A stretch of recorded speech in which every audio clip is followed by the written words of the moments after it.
When it comes to your health, expertise matters. Behind every 10x health genetic testing solution,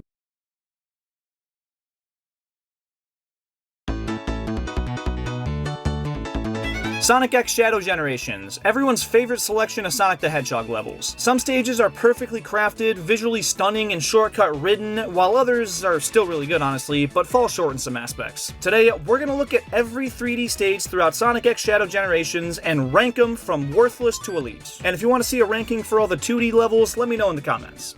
Number 16, Chemical Plant. One of the most memorable stages from Sonic 2 because of its high speed, gazillion loop-de-loops, and avoidable water sections. And this version retains a lot of that. It's still not a bad level, there's just steep competition. Almost all the 3D moments are complete straightaways, the platforming sections in 2D are slow, they brought back these things, and if you don't know where the better routes are, you're going underwater and dealing with those physics. I would still take this over any Sonic Forces level, but it's still just barely worse than number 15, Green Hill Zone. Still mostly boost spamming through a hallway in 3D, but the rail grinding part with the giant robo fish is awesome, the 2D platforming is a bit better, and there's no underwater, so W. 14, Planet Wisp. This one starts out so good, and it kills me to put it this high, but it gets worse as it goes on and just doesn't know when to end. The first phase of it is lush with greenery, has some really solid 3D platforming moments, and by itself could be a top 5-ish level, but as soon as you enter the factory portion, it goes plummeting downhill. After like a minute and a half, it goes fully 2D and doesn't look back for the remainder of the 6-minute runtime. They brought back the Rocket Wisp from Sonic Colors, and it's harmless enough, but the platforming surrounding its use is slow. Why do you have to sit on this and wait with the fucking Eggman robo? It's a challenging level, I'll give it that, but it's more a test of patience than platforming skill, because all the tough jumps are done at ridiculously low speeds. 13, Rail Canyon. This is a really solid level, but it is the weakest of the new Shadow levels in my opinion. Visually, it's astonishing. The Sunset Desert is a beautiful aesthetic, and any level that morphs into a radical highway segment gets automatic bonus points. But given the namesake, a lot of the stage is spent on rail, which is totally fitting, but it's not as fun to be restricted to a rail as it is to fully move through a level. It definitely makes the most of the concept, with chaos control being used to prevent robots from destroying certain rails, these switches to open up new paths, and a super menacing razor train chasing you down. It definitely has its moments, so it just goes to show how incredible the entire stage selection is in this game. 12, Radical Highway Act 1. For as hype as it was to see a recreation of Shadow's most iconic level, playing through it wasn't as good as I thought. Don't get me wrong, it's super nostalgic for me, there's tons of callbacks built into the design, and the Doom Wings being implemented is awesome. But they also just let you fly over a lot of the level's substance, and glide ahead with not a whole lot of player input. Also, the Doom Spear is relied on quite a bit, and I always just forget Shadow has that ability, and this part where you press a bunch of buttons to make more of a path appear while shooting away barrier things is just straight up terrible. I wanna like this one, but it's not really my thing. And again, this is just my opinion, you're welcome to disagree, and I encourage you to share your takes in the comments. But number 11, Speed Highway. It ain't lying, this one keeps up a pretty fast pace from start to finish. That's both a good thing and a bad thing, because it feels pretty satisfying to fly through, but a lot of it is just straight lines. This whole sequence where he's running down a skyscraper is sick, and I love the reference, but it's not as impressive to see as it was back in 1999, and it's just like a 10-15 second hold boost. A lot of the levels have moments like that, but I felt it the most here. It treats it like this big, whoa, look what he's doing, but he's just chilling in a boost. Running sideways on buildings and flying through the sky holding onto helicopters is pretty rad though. 10, Seaside Hill. This isn't a super iconic Sonic stage, but graphically, it's one of the nicest looking here. The beautiful sunshiny day on the beach with the rainbows in the sky, and the return of Sonic's arch rival, the giant whale. There's a great balance of 2D and 3D platforming here, and the fact that they worked in the tri-split pathways from Heroes is so cool, especially with the outcomes flipping every couple seconds, and there being a super fun racing section if you pick the fast one. Now, the classic version of this level is a completely different story, but guess what? We don't have to talk about it right now. 9, Space Colony Arc. This is easily the best introductory level in a Sonic game since City Escape. It's easy for any newcomer to pick up and have a ton of fun with, but going back after beating the game, there's still enough here to challenge and surprise you. There's so many hidden shortcuts and segments where the level opens right up and gives you handfuls of route options. And it's so good for replayability, because I want to know what they all do. And visually, this is pristine. It captures the vibe of the original Space Colony levels from Adventure 2 to a T, and with modern hardware powering it, it's a spectacle. There are these extended sequences with Black Doom that kinda drag it out, but being the first level, it had to establish the plot, so I get it. It just makes it a little longer to replay.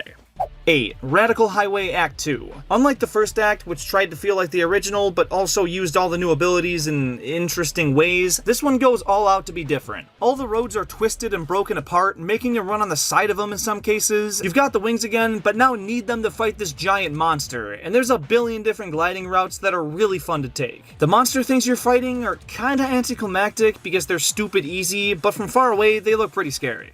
7. Sunset Heights. I've made my disdain for Sonic Forces abundantly clear at this point, but they somehow turned a hallway in that game into a peak Sonic level. It's got some of the best uses of chaos control in the entire game, and it's got the coolest spectacle moment of possibly the entire series. Seriously, this goes way too hard. And the Doom Distorted section has these cylindrical roads that are pretty unique. The only real downside is that it's kinda linear compared to the other levels in Shadow Generations, but it had to be somewhat faithful to Forces, so I'll give it the pass. This is still bueno as hell. 6. City Escape. Based on one of the all-time great Sonic the Hedgehog stages, this revival captures all the keynotes of the original and builds on them in super fun ways. The snowboarding section has way more ramps and routes, the truck at the end now has saws sticking out, and it forces you to quick step and actually play the game instead of just holding forward, and if you know the layout, it might have the most seamless flow in the entire game.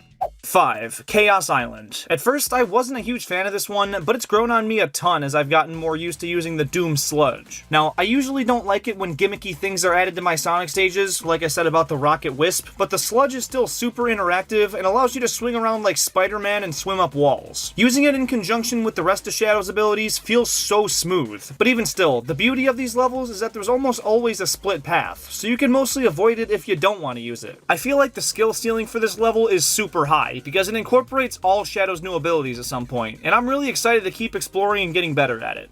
4. Crisis City. This level's a fantastic blend of speed and challenge. The first half of the stage is fully 3D, and there's tons of really tricky and skillful jumps to be made. And that difficulty carries into the 2D, which again has some really solid platforming. I love the new lava spurts you can slam down and can launch you higher for collectibles. It's a cool gimmick. And what better way for the stage to end than with a nod to the Mach speed sections from Sonic 06. Except here, the quick step actually makes it manageable and pretty exhilarating.